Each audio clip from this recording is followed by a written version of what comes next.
Welcome back to another video, guys. I know it's been a long time since my last video and I apologize for that, but from now on I'm going to try and pump out much more content. In this video I'll be addressing the Indoraptor, the hybrid from Jurassic World Fallen Kingdom. This video will contain spoilers, so if you haven't seen the film yet and don't want to be spoiled, please pause this, go watch it, and then come back here. With that said, the Indoraptor was an aforementioned hybrid containing DNA from a Velociraptor and the Indominus Rex. Some would say he was mostly Velociraptor with some Indominus mixed in for added flavor. At about 10 feet high when standing on two legs and around 14 to 24 feet long, the Indoraptor was what a Velociraptor would be if it was on steroids. He had extremely durable skin, similar to the Indominus Rex, to the point where assault rifle fire barely fazed him.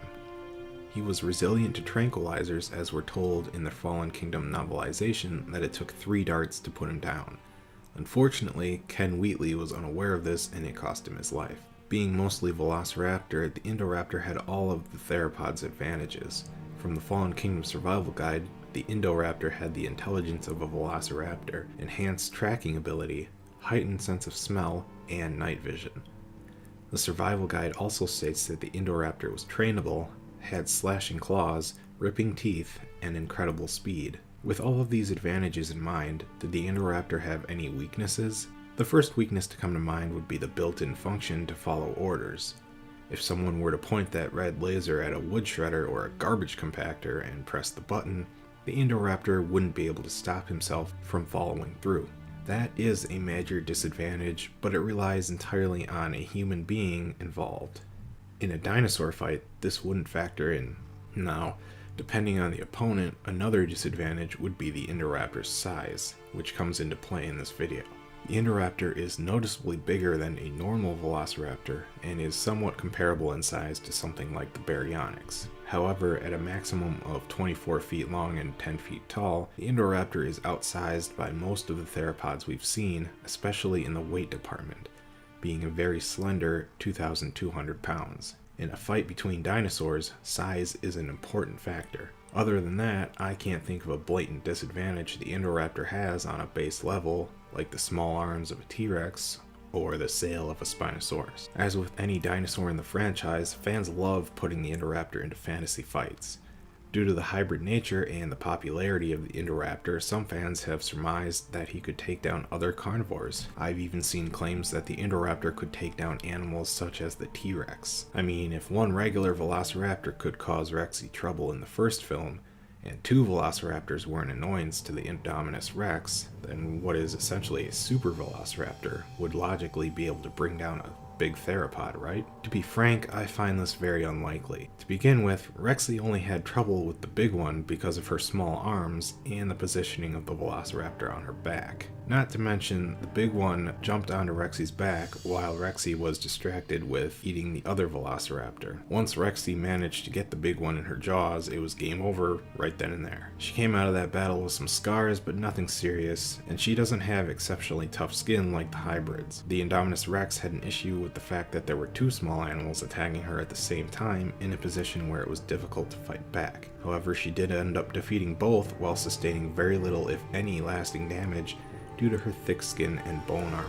Even the Indoraptor himself had some trouble with Blue because she was so small and able to maneuver around him during their battle. The Indoraptor is a singular creature and, due to him being quite a bit bigger than a Velociraptor, would not have the advantage of being too small for the large theropods to get at. I would argue that the Indoraptor would be even easier for a big theropod to catch. What about the Indoraptor against a Carnotaurus? InGen's Carnotaurus was 34 feet long and 9.5 feet tall, weighing almost 5,000 pounds, more than double that of the Indoraptor. The survival guide describes the Carnotaurus as being faster than the T-Rex, with powerful legs and the ability to gore its prey with the horns above its eyes. It's also mentioned to have an armored skull, making the head one of its stronger assets. The Indoraptor would have a difficult time trying to bring down a creature that is larger, heavier, stronger, and not exactly slow. In this kind of battle, I would say the Indoraptor would need to fight more intelligently and utilize his speed more than anything else. Avoiding the Carnotaurus's mouth and legs would be paramount to the Indoraptor's victory. If the Indoraptor got caught in the Carnotaurus's jaws,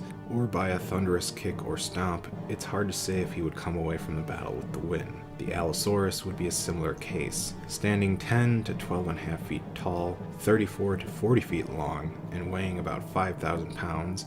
The Allosaurus was one tough animal. Fossils have shown many severe wounds that the animal had lived through, showing it could take punishment and keep going. Unfortunately, that doesn't include getting hit by molten rocks. One advantage the Allosaurus has over the Carnotaurus, though, is its arms, giving it a higher chance of fending off the Indoraptor.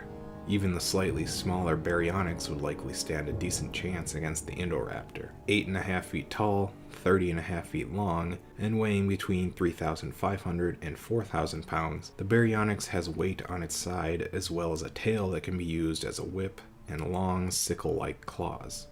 With a lot of these battles, whoever gets the first big bite in is going to be a determining factor in the outcome. The Indoraptor's bite becomes less and less effective the bigger his opponent gets. The Indoraptor's claws become less and less effective the bigger his opponent gets. That's why a lot of big theropods didn't dare go near the bigger sauropods. It wasn't worth a snapped spine to get a small chunk of flesh.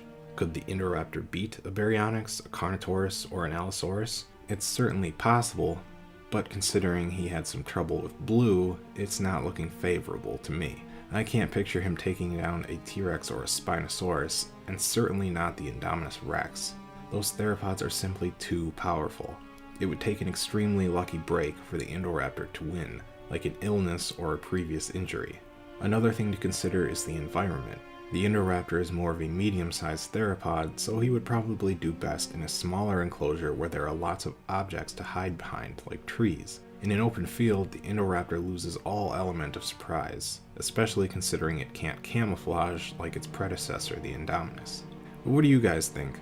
How would the Indoraptor fare against the other theropods we've seen in the films? I'd love to hear your thoughts on this one. Until next time, take care.